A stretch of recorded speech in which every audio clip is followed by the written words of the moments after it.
பாடல்கள் 97 இறைவார்த்தை 5. ஆண்டவர் முன்னிலையில், அனைத்துலகின் தலைவர் முன்னிலையில் மலைகள் மெழுகென உருகுகின்றன.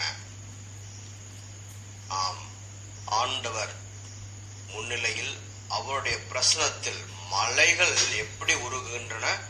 மெழுகென உருகுகின்றன. திருப்பாடல்கள் 16:11.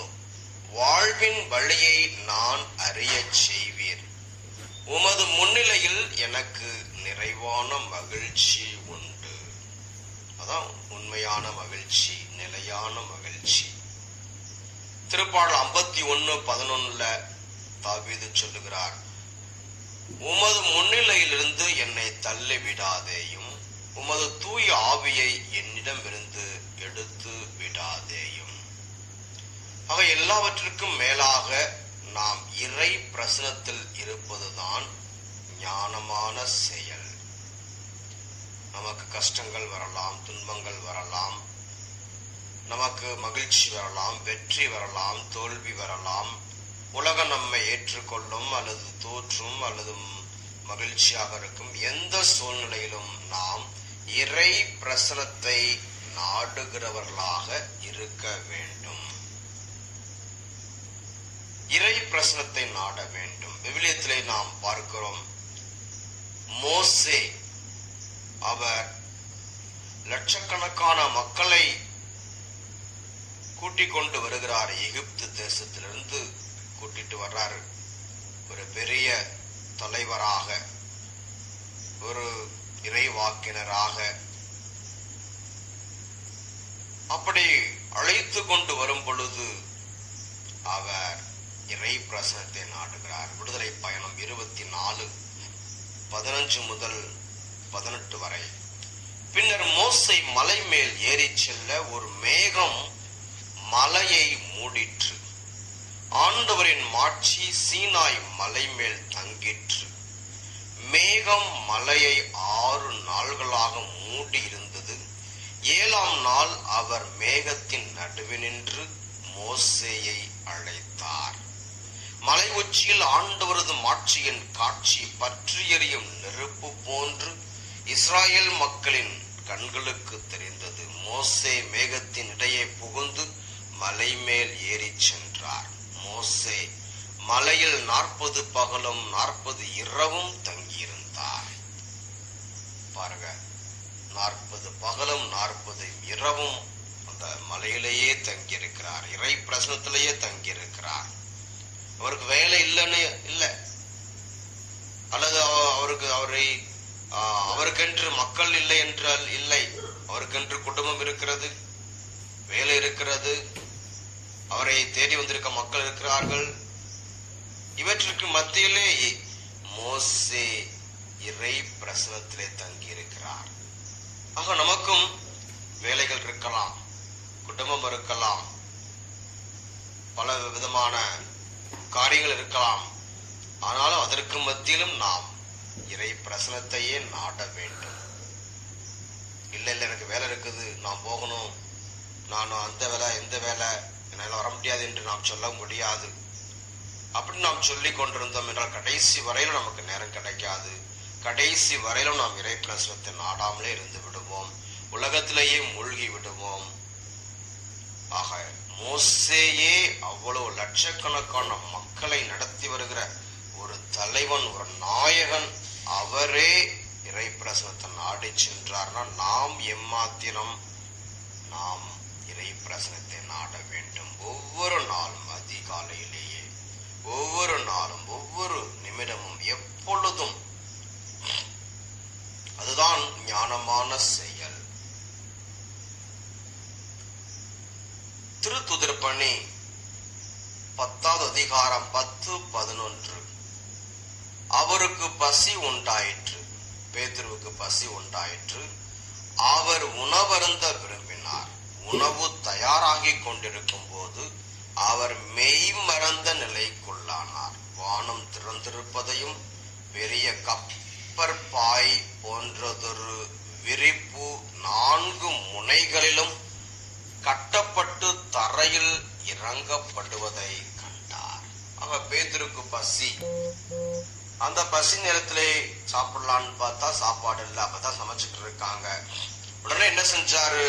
அவர் அந்த மேல் மாடிக்கு சென்று இறை பிரசனத்தை நாடுகிறார், ஜெபிக்கிறார். அந்த நேரத்திலே அப்பொழுது அவருக்கு ஒரு தரிசனம் வருகிறது. தரிசனம் மூலமாக ஆண்டவர் பேசுகிறார். ஆம், நமக்கும் பசி ஏற்படலாம். அந்த நேரத்திலே நாம் இறை பிரசனத்தை நாடுகிறோமா அல்லது தூக்கத்திற்கு இடம் கொடுக்கிறோமா அல்லது தேவையில்லாத காரியங்களுக்கு இடம் கொடுக்கிறோமா? இறை பேதுருவை போல நேரம் கிடைக்குது, உடனே என்ன செய்யணும்? வேக வேகமாக ஓடி இறை பிரசனத்தை நாட வேண்டும்.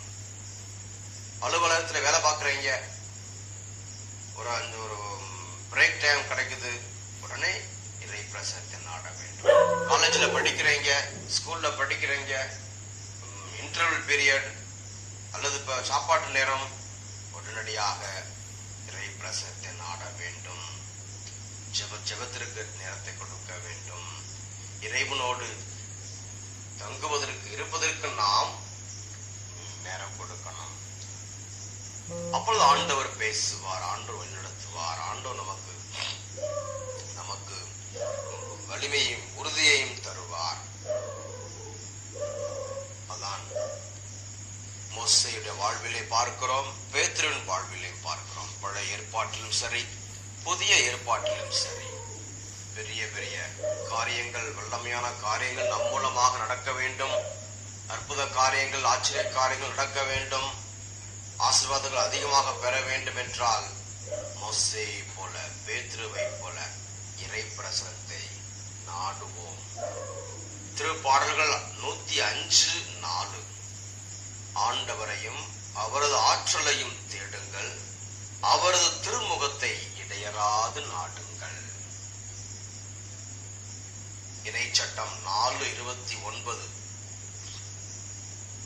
மாறாக அங்கு இருக்கையில் உங்கள் கடவுளாகிய ஆண்டவரை நீங்கள் நாடினால், உங்கள் முழு இதயத்தோடும் முழு உள்ளத்தோடும் தேடினால் அவரை கண்டடைவீர்கள். ஆம், ஆக முழு இருதயத்தோடும் முழு உள்ளத்தோடும் நாம் தேடினோம் என்றால் ஆண்டவரை நாம் கண்டுகொள்வோம். ஆக நம்முடைய பிள்ளைகளுக்கும் கற்றுக் கொடுப்போம், குடும்ப நபர்களுக்கு கற்றுக் கொடுப்போம், இறைவனை நாம் முழு உள்ளத்தோடு நாடுவோம் என்று. நீதிமொழிகள் 8:17 எனக்கு அன்பு காட்டுவோருக்கு நானும் அன்பு காட்டுவேன், என்னை ஆவலோடு தேடுகின்றவர்கள் என்னை கண்டுபிடிப்பார்கள். ஆக ஆவலோடு தேட வேண்டும். சந்தோஷமாக மகிழ்ச்சியாக நாம் இறைவனை தேட வேண்டும். நமக்கே தெரியும், நம்முடைய வாழ்விலே ஆண்டவரை தேடாத பொழுது எப்படி நம்முடைய வாழ்வு இருந்தது, ஆண்டவரை தேடுகிற பொழுது நம்முடைய வாழ்வு எப்படியாக இருக்கிறது.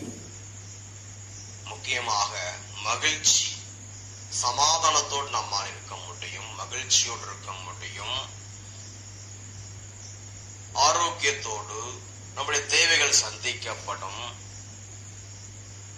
அதான் ஒரு டிஃபரன்ஸ் நமக்கே தெரியும். எரேமியா 29:13 உங்கள் முழு இதயத்தோடும் என்னை தேடும் பொழுது நீங்கள் என்னை கண்டடைவீர்கள். ஆக முக்கியமாக இந்த அதிகாலை நேரம் நல்ல நேரம் இறைவனை தேடுவது. அதிகாலை நேரத்திலே தேவதூதர்கள் அதிகமாக உலா வருவார்கள். தேவதூதர்கள் இறை பிரசனத்தை நம்மால் உணர முடியும், நன்றாக ஜெபிக்க முடியும். இந்த அதிகாலை நேரம் மிக மிக நல்ல நேரம். இதை நாம் பயன்படுத்திக் கொள்ள வேண்டும். முதலாவது இறை பிரசனத்தை நாட வேண்டும். இரண்டாவது, இறை பிரசனம் நமக்கு வாழ்வை கொடுக்கும். இறை பிரசனத்தை தேடினோம் என்றால் அது நமக்கு வாழ்வு கொடுக்கும். ஆமோஸ் புஸ்தகம் 5 அதிகாரம் 4 இஸ்ரவேல் வீட்டாருக்கு ஆண்டவர் இவ்வாறு கூறுகிறார், என்னை தேடுங்கள், நீங்கள் வாழ்வடைவீர்கள். ஆண்டவரை தேடுங்கள், நீங்கள் வாழ்வீர்கள். ஆக ஆண்டவரை தேடும் பொழுது நாம் வாழ்வோம், வாழ்வு அடைவோம். இயேசு கிறிஸ்து வாழ்வு கொடுக்க வந்தார், அந்த வாழ்வை முழுமையாக கொடுக்க வந்தார். யோவான் 10:10 இயேசுப்பா சொல்றார், நான் வாழ்வு கொடுக்க வந்தேன், அந்த வாழ்வை முழுமையாக கொடுக்க வந்தேன் என்று சொல்லுகிறார். ஆக நாம் எல்லோருமே வாழ வேண்டும், இந்த உலகத்திலே வாழ வேண்டும். இந்த உலகத்திற்கு அப்புறமும் நித்திய வாழ்வு அடைய வேண்டும், எப்பொழுதும் நித்தியமாக இறைவனோடு இருக்க வேண்டும். ஆக அந்த பரலோகத்திலே கடவுளோடு நித்தியமாக நாம் இருக்க வேண்டும் என்றால், இந்த உலகத்திலே நாம் இறைவனை தேடுகிறவர்களாக இருந்தால்தான் இந்த உலகத்திற்கு அப்புறமும் நமக்கு நித்திய வாழ்வு கிடைக்கும், இறைவனோடு இருக்க முடியும். இயேசுப்பா சொல்றார், இந்த உலகத்துல என்னை ஏற்றுக்கொள்கிறவர்கள், எனக்கு சாட்சியாக வாழ்கிறவர்கள் எல்லோரும் முன்பாக என்னை ஏற்றுக்கொண்டால் உங்களை நான் பரலோகத்திலே எல்லோரும் முன்பாக ஏற்றுக்கொள்வேன், தந்தை முன்பாக ஏற்றுக்கொள்வேன் என்று சொல்லுகிறார். ஆக நாம வாழ்வு பெற வேண்டும், அதுதான் முக்கிய காரணம். திருப்பாடல் 69:32, எளியோர் இதை கண்டு மகிழ்ச்சி அடைவார்கள், கடவுளை நாடி தேடுகிறவர்களே உங்கள் உள்ளம் ஊக்கம் அடைவதாக. உங்கள் உள்ளம் ஊக்கம் அடைவதாக. ஆக நமக்கு தைரியமும் பலமும் கிடைக்கும். ஆண்டவரை நாடும் பொழுது நம்மால் ஒரு கான்பிடென்டா பேச முடியும் அதிகாரிகளோடு, மேலும் நம்முடைய சுப்பீரியராக இருக்கலாம், அதிகாரிகளாக இருக்கலாம். அப்படிப்பட்டவர்களோடு நாம் கான்பிடென்டா பேச முடியும், தைரியமாக செல்ல முடியும். எந்த ஒரு காரியத்தையும் நாம தைரியமா செய்வதற்கு முன்னோக்கி செல்ல முடியும். ஆண்டவரை தேடாமல் இருந்தோம் என்றால் நம்ம எந்த காரியத்திலையும் நாம் ஈடுபடாமல், எந்த ஒரு செயலையும் செய்வதற்கு நாம தைரியம் இல்லாமல் இருப்போம். ஆனால் ஆண்டவரை தேடும் பொழுது தைரியமாக முன்னோக்கி செல்ல ஆண்டவர் நமக்கு பலனை தருவார், சக்தியை வல்லமையை தருவார். லூக்கா நற்செய்தி 17வது அதிகாரத்துல பார்க்கிறோம், 10 தொழுநோயாளர்கள் அவர்கள் ஆண்டவரை தேடி வருகிறார்கள். அவங்க வாழ்வு ஒரு சீரழிந்த வாழ்வாக, தரித்திரம் நிறைந்த வாழ்வாக, சாபம் நிறைந்த வாழ்வாக இருக்கிறது. எல்லோரும் அவர்களை வெறுக்கிறார்கள், குடும்ப நபர்களே அவர்களை நிராகரிக்கிறார்கள். அப்படிப்பட்ட தொழு நோயாளர்கள் 10 பேர் அப்படியே உலகத்திலே இருந்து விடவில்லை. உலகத்துல யாராச்சும் ஏதாச்சும் ஒரு 10 பைசா கொடுப்பாங்களா, யாராச்சும் கொஞ்சம் சோறு போடுவாங்களா என்று உலகத்தையே பார்க்கவில்லை, உலகத்தையே நம்பி இருக்கவில்லை.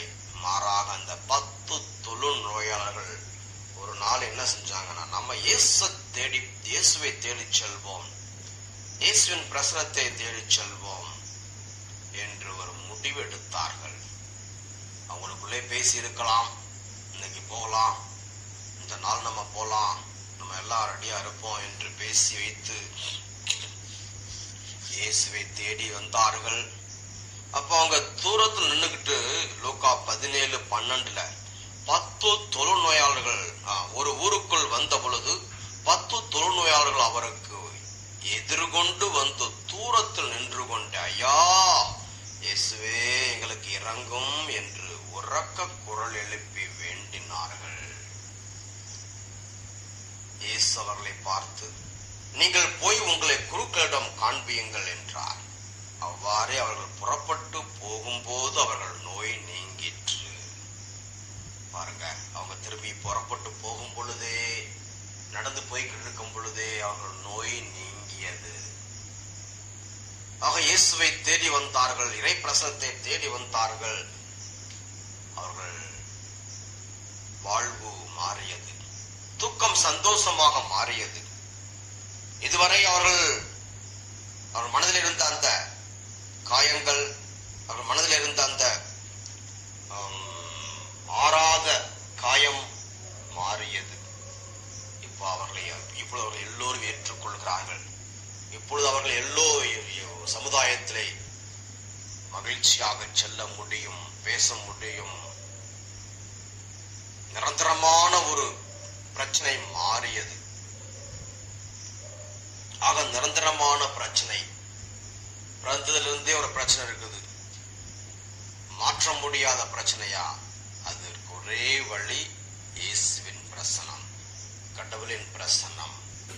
இந்த 10 தொழுநோயாளர்கள் எவ்வாறு இயேசுவை தேடி வந்தார்களோ, நாமும் அவ்வாறு இயேசுவை தேடி வந்து அவரிடம் சொல்லுவோம். அந்த பிரச்சனையை இயேசு மாற்றுவார். உங்கள் துக்கம் சந்தோஷமாக மாறுவதாக என்று ஆண்டவர் சொன்ன அந்த இறைவார்த்தைக்கு ஏற்ப நம்முடைய துக்கம் சந்தோஷமாக மாறும். தாவீது வாழ்விலே பார்க்கிறோம், அவரு எங்க போனாலும் சரி, இந்த போருக்கு போறதுக்கு முன்னாடி அவர் செய்கிற காரியம், ஆண்டவருடைய பிரசன்னத்தை நாடி செல்லுவார். ஆண்டவரிடத்திலே கேட்பார், நான் அந்த இடத்துக்கு போகலாமா, நான் பெலிஸ்தர்களுக்கு எதிராக போர் தொடுக்க போறேன், என்னோட வருவீங்களா, எனக்கு வெற்றியை தருவீங்களா, நான் போகட்டுமா வேண்டாமா என்று கடவுளின் பிரசன்னத்தை நாடுவார். ஆண்டவருடைய அந்த கவுன்சிலிங், அவருடைய வார்த்தைக்காக எதிர்பார்ப்பார். ஆண்டவர் பேசுற வரைக்கும் அவர் இந்த பிரசனத்திலே இறை பிரசனத்திலே தான் இருப்பார். ஆண்டவர் போன்னு சொன்னாதான் போவார்.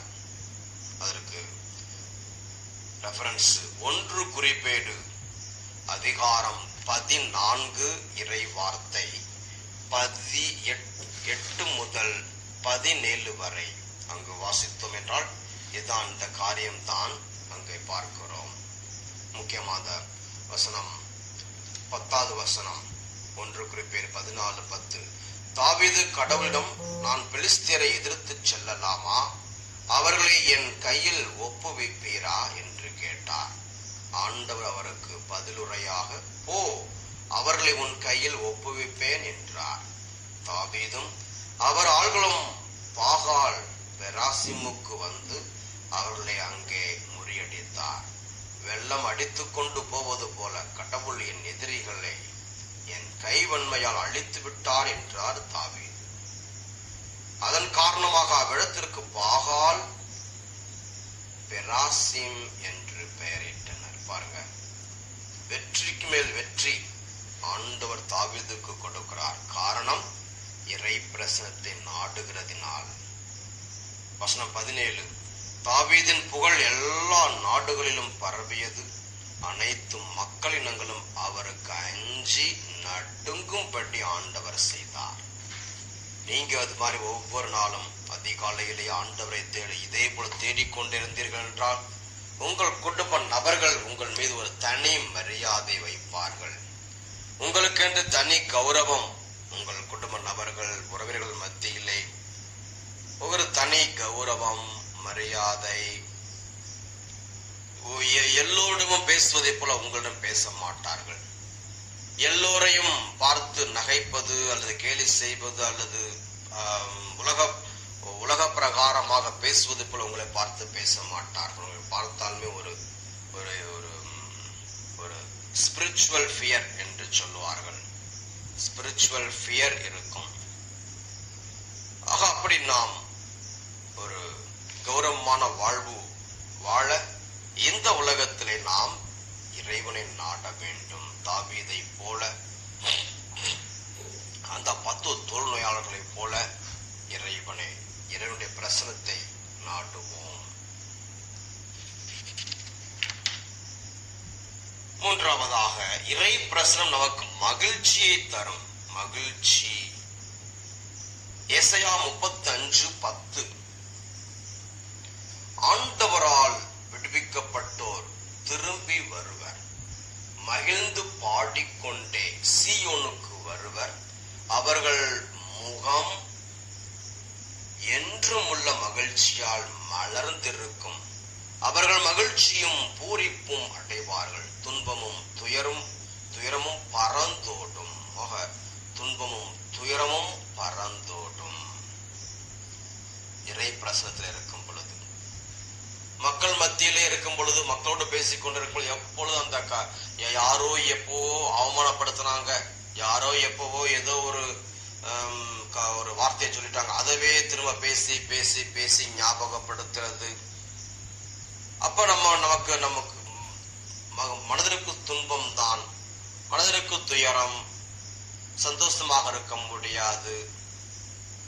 அதையெல்லாம் மறந்து விட வேண்டும், மன்னித்து விட வேண்டும். அதற்குத்தான் இறை பிரசனத்தை நாட வேண்டும். 1 குறிப்பேடு 16:10. அவர் தம் திருப்பெயரை மாட்சிப்படுத்துங்கள், ஆண்டவரை தேடுவோரின் இதயம் அக்களிப்பதாக. திருப்பாடல் 40:16. உம்மை தேடுவோர் அனைவரும் உம்மில் மகிழ்ந்து களி கூறட்டும். நீர் அருளும் மீட்பில் நாட்டம் கொள்வோர் ஆண்டவர் எத்துணை பெரியவர் என்று எப்போதும் சொல்லட்டும். ஆக மகிழ்ச்சி, இறை பிரசனத்தை நாடும் பொழுது மகிழ்ச்சி மகிழ்ச்சி மகிழ்ச்சி. இயேசு கிறிஸ்துவும் எப்போதெல்லாம் டைம் கிடைக்குதோ உடனே தனியா மலைக்கு போவாரு, தனியான இடத்திற்கு செல்லுவார், தந்தையோடு உறவாடுவார். அப்பதான் பெரிய அற்புதம் செஞ்சிருப்பார். 5 அப்பத்தை 2 மீனை வச்சு 5000 பேத்துக்கு உணவு கொடுத்திருப்பாரு. அப்பதான் ஒரு பெரிய ஒரு சுகத்தை கொடுத்திருப்பாரு. ஆனாலும் உடனடியாக இறை பிரசனத்தை, தந்தையின் பிரசனத்தை நாடி செல்லுவார். உலகத்திலே மூழ்கி விடுவதில்லை, உலக காரியங்களிலே மூழ்கி விடுவதில்லை. இறைவனுக்கு நாம் நேரத்தை கொடுக்க வேண்டும். இயேசுவே அவர் தந்தைக்கு நேரத்தை கொடுத்தார். நாம எம்மாத்திரம் நாமும் இறைவனுக்கு நேரத்தை கொடுப்போம். திருப்பாடல் 70:4. உம்மை நாடி தேடும் அனைவரும் உம்மில் மகிழ்ந்து களி கூறுவாராக. நீர் அருளும் மீட்பில் நாட்டம் கொள்வோர் கடவுள் மாட்சிமிக்கவர் என்று எப்போதும் சொல்வர். 4வதாக இறை பிரசனம் நமக்கு விடுதலையை கொடுக்கும். விடுதலை கொடுக்கும். திருப்பாடல் 9:10. உமது பெயரை அறிந்தோர் உம்மில் நம்பிக்கை கொள்வர். ஆண்டவரே உம்மை நாடி வருவோரை நீர் கைவிடுவதில்லை. நீதிமொழிகள் 18:10. ஆண்டவரது திருப்பெயர் உறுதியான கோட்டை, அவருக்கு அஞ்சி நடப்பவர் அதனுள் சென்று அடைக்கலம் பெறுவார். ஆக அடைக்கலம், இறை பிரசனம் தான் நமக்கு அடைக்கலம், அரணும் கோட்டையும். எதிரி நம்மை தாக்காமல் இருக்க, எதிரி நம் மீது அதிகாரம் செலுத்தாமல் இருக்க, எதிரி தன்னுடைய சூழ்ச்சியினால் நம்மை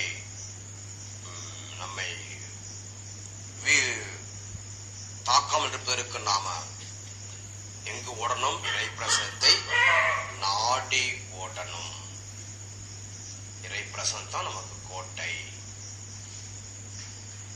திருப்பாடல் 107:13-14. அவர்கள் தம் நெருக்கடியில் ஆண்டவரை கூவி அழைத்தனர், அவர் அவர்களை துன்பங்களிலிருந்து விடுவித்தார். காரிருளிலும் சாவின் நிழலிலும் கிடந்த அவர்களை அவர் வெளிக்கொணர்ந்தார்.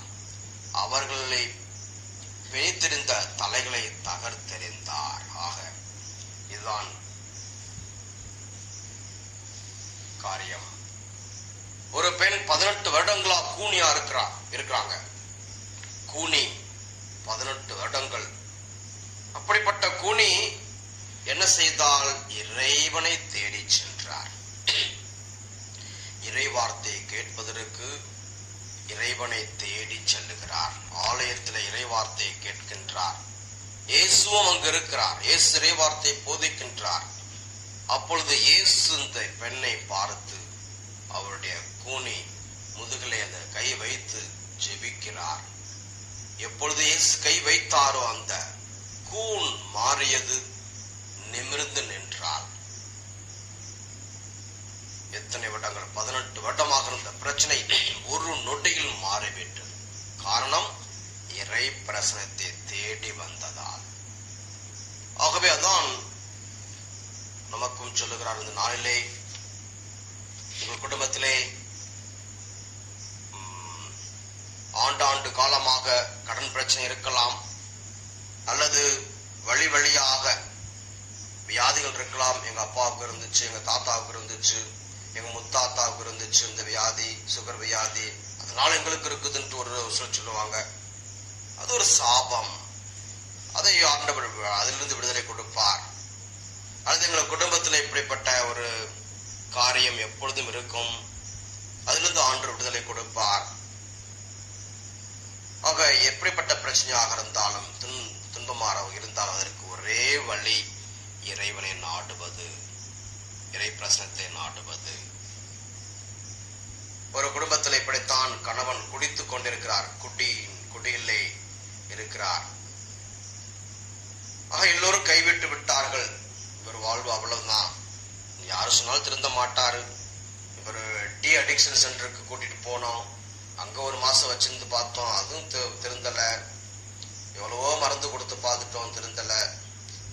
நீ அவ்வளவுதான் அப்படின்ட்டு கைவிட்டாங்க. ஆனா மனைவி இயேசுவை பற்றி கேள்விப்பட்டு இயேசுவிடம் ஜெபிக்க ஆரம்பித்தார். ஒவ்வொரு நாளும் ஆண்டவருடைய பிரசனத்தை நாடினார்,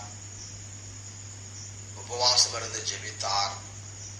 தன் கணவனுக்காக ஆண்டவர் அவரை தொட்டார், இறை வார்த்தையின் மூலமாக தொட்டார். அப்பொழுது அந்த கணவர் மனம் மாறினார், அவருடைய வாழ்வு மாறியது. சாட்சி சொன்னார், நான் குடித்து விட்டு மனைவி அடிப்பேன். ஒரு நாள் இறை வார்த்தை கேட்க நேரிட்டது டிவியிலே. அந்த வார்த்தை என்னை தொட்டது. சகோதரரே, நீ இறந்தால் எங்கே போவாய்? உன் ஆன்மா எங்கே இருக்கிறது? இன்று நீர் இறந்தால் பரலோகம் செல்வாயா என்கின்ற இறை வார்த்தை என்னை தொட்டது என்று சொன்னார். ஆம் அன்பார்ந்தவர்களே, நம்முடைய குடும்ப நபர்களுக்காக ஜெபிப்போம், குடும்பத்திற்காக ஜெபிப்போம், பிள்ளைகளுக்காக ஜெபிப்போம். இப்பொழுது ஜெபிப்போமா? இந்த அதிகாலையிலே நன்றி இயேசப்பா, நேற்றும் இன்றும் என்றும் மாறாதவரே இயேசுவே, இந்த அருமையான செய்திக்காக நன்றி. இறை பிரசனத்தை நாடு என்கின்ற செய்தி ஆண்டவரே, நாங்கள் எப்பொழுதும் உம்முடைய பிரசனத்தை நாட வேண்டும், உம்முடைய பிரசனத்துக்கு நாங்கள் முக்கியத்துவம் கொடுக்க வேண்டும் ஆண்டவரே. உலகத்திற்கு அல்ல, உலக காரியங்களுக்கு அல்ல ஆண்டவரே இயேசப்பா. ஒவ்வொரு குடும்பத்தையும் ஆசிர்வதிங்க. இந்த அதிகாலையிலே இயேசப்பா 34 பேர் இயேசப்பா இருக்கிற 40க்கு மேற்பட்ட இயேசுவே சகோதரர்கள் சகோதரிகள் இந்த ஆழ்நிலையில இயேசுவே உடைய வார்த்தை கேட்டுக் கொண்டிருக்கிறார்கள். ஒவ்வொருவரையும் தொடுவீராக. உடைய வல்லமை மிக்க கரம் ஒவ்வொருவரையும் தொடட்டும் ஆண்டவரே, தொடட்டும் இயேசுவே. நன்றி நன்றி கூறுகிறோம் ஆண்டவரே. எல்லா வியாதிகள் இயேசுவின் நாமத்தில் சபிக்கப்படுவதாக. வியாதிகள் இயேசுவின் நாமத்தில் சபிக்கப்படட்டும். குடும்பத்தில் சமாதானம் இறங்கி வரட்டும், சந்தோஷம் இறங்கி வரட்டும். கடன் பிரச்சனை இயேசுவின் நாமத்தில் மாறுவதாக. நன்றி ஆண்டவரே. குழந்தைகள் பிள்ளைகள் ஞானத்திலே பெருகுவார்களாக. இறை ஞானத்திலே அவர்கள் வளருவார்களாக. ஜெபத்திலே வளருவார்களாக. இறை ஞானத்திலே வளருவார்களாக. ஒவ்வொரு குழந்தையும் ஒவ்வொரு பிள்ளையும் தொடுங்க. படிக்கிற பிள்ளைகளை ஆசிர்வதிங்க. இளைஞர்கள் எல்லாம் பெண்களை ஆசிர்வதிங்க. நல்ல எதிர்காலத்தை கொடுங்க ஆண்டவரே, நல்ல எதிர்காலத்தை கொடுங்க. ஆசிர்வதிங்க. கணவன் மனைவி மத்தியிலே சமாதானத்தை கொடுங்க, மகிழ்ச்சியை கொடுங்க. மன்னிக்கிற மனப்பான்மையை தாங்க, விட்டு கொடுக்கிற மனப்பான்மையை தாங்க. ஆசிர்வதிங்க. ஜெப ஆவியால் நிரப்புங்கப்பா, ஜெப ஆவியால் நிரப்புங்க ஆண்டவரே. நன்றி கூறுகிறோம் இயேசுவே. தீராத பிரச்சனைகள் இயேசுவின் நாமத்தில் மாறுவதாக. தீராத பிரச்சனை மாறட்டும். நன்றி நன்றி இயேசுவே. ஹல்லேலூயா ஹல்லேலூயா ஹல்லேலூயா ஹல்லேலூயா. இயேசுவின் நாமத்தில் ஜெபிக்கிறோம் எங்கள்